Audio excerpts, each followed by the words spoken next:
¿La mente es capaz de borrar recuerdos o incluso crear nuevos a partir de un suceso muy traumático?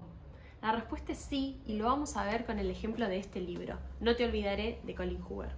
Hola a todos, ¿cómo están? Soy Sol Giorno, psicóloga, bookfluencer y autora de Herencia de Sangre y Pecado, publicado por Ediciones Urano. Y hoy quería hablarles de cómo es posible que la mente borre algunos recuerdos o incluso invente otros más amigables frente a un trauma o un evento muy terrible.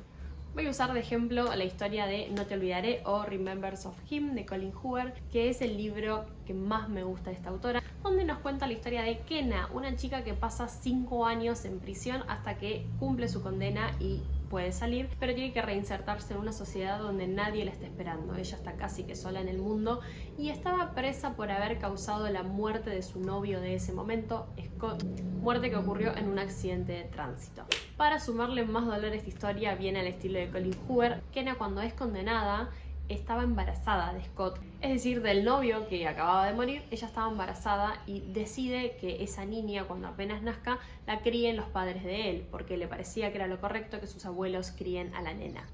Kenna en realidad no causó la muerte de forma directa, fue un accidente, igualmente cumplió su condena, pero cuando sale y vuelve a la sociedad, los padres de este chico no quieren que vea a su hija, no quieren que tenga ningún tipo de contacto y ella está desesperada por establecer el vínculo con su hija Diem. Lo que descubrimos en esta historia justamente es, por un lado, todo el dolor que tienen los padres de este chico que acaba de morir, un hombre joven que muere en un accidente de tránsito, y al mismo tiempo una historia que no está del todo bien contada, porque lo que le dicen a estas personas es que Kenna, cuando causa la muerte en un accidente de tránsito donde justamente chocan, ella conducía y él queda ahí herido, es que ella abandona el accidente y se va a su casa a dormir. Y el chico estaba gravemente herido, no se había muerto aún, pero finalmente termina muriendo por las heridas causadas y porque encima justamente lo habían abandonado en el lugar del accidente, que está ambientado en Estados Unidos, en esas carreteras medio abandonadas en el medio de la nada. Lo que ocurre en realidad es que a lo largo de la historia empezamos a descubrir la historia desde el punto de vista de Kenna,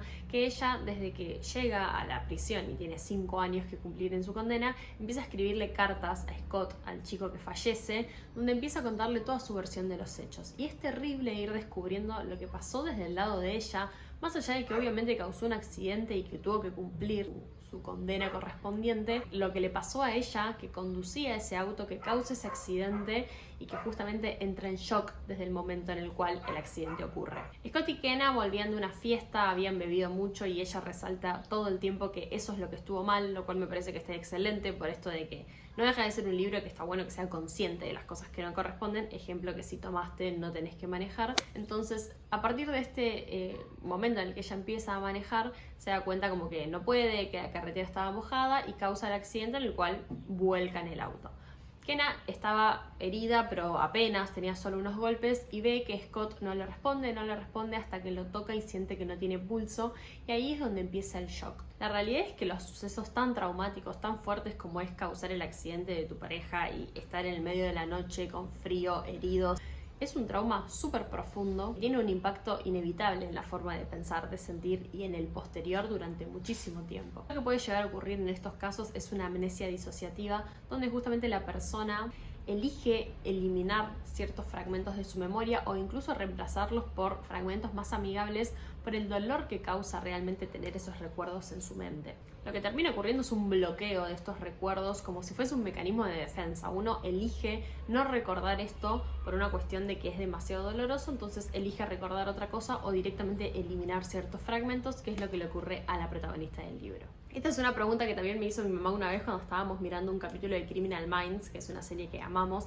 y que justamente hablaba de un hecho en el cual una persona había borrado un fragmento y que realmente no lo recordaba, ¿no? Y que no recordaba haber estado presente en cierto momento. Y estas cosas pasan realmente, pueden ocurrir frente a estos momentos en los cuales uno no sabe cómo defenderse, no tiene quizás la fortaleza de enfrentar ese recuerdo, entonces se suprimen o se recuerdan de una forma distinta. La realidad es que esto puede proteger el dolor de cierta forma, pero al mismo tiempo afecta al mecanismo propio del duelo, que es un duelo completamente necesario y que termina desembocando en una sanación, pero al interrumpir el recuerdo, ese proceso de duelo nunca ocurre. En este libro la protagonista lucha por recuperar esos fragmentos, lucha por recordar todo lo que ocurrió desde el accidente hasta que la policía la encuentra en su departamento durmiendo, lo cual en realidad no estaba dormida, sino que ella cuando llega a su departamento después de caminar llena de sangre, sin que nadie la ayude, por varios y varios kilómetros. Ella se desmaya producto del shock, lo cual también es posible, y no solo el shock, sino que también estaba herida porque había recibido golpes, ella había estado en el accidente también, y ahí es donde la encuentra la policía y dice que estaba durmiendo, lo cual no era cierto, pero también tiene sentido frente a la idea de que los padres de él la odiaban por completo, porque la policía le dijo, llegamos al departamento y la chica estaba durmiendo. Pero no, estaba desmayada producto de lo que le había ocurrido anteriormente.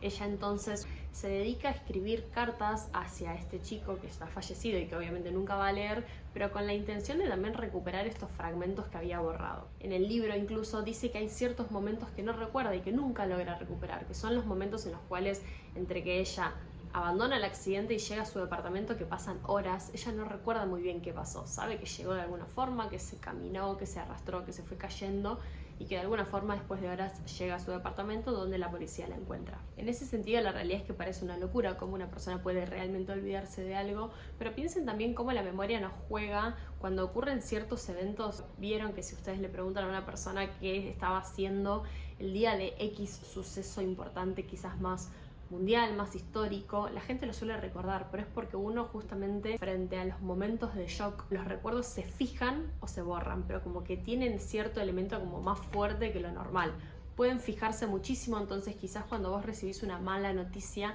te acordás lo que estabas haciendo, qué estabas comiendo, a qué hora exacta era, y eso también es una forma de justamente retener ese dolor. Pero también lo que te puede ocurrir es todo lo contrario, olvidarlo por completo. Yendo entonces a la pregunta inicial, si la mente puede borrar recuerdos frente a un trauma, la respuesta es que sí. Lo vemos con claridad en este libro, que por cierto se los recomiendo muchísimo, porque no solo habla del dolor de una persona frente a también el hecho de haber cometido algo gravísimo, porque lo que hizo la protagonista no deja de ser algo terrible, no deja de ser culpable, pero también tiene como una cuota detrás de una situación realmente accidental.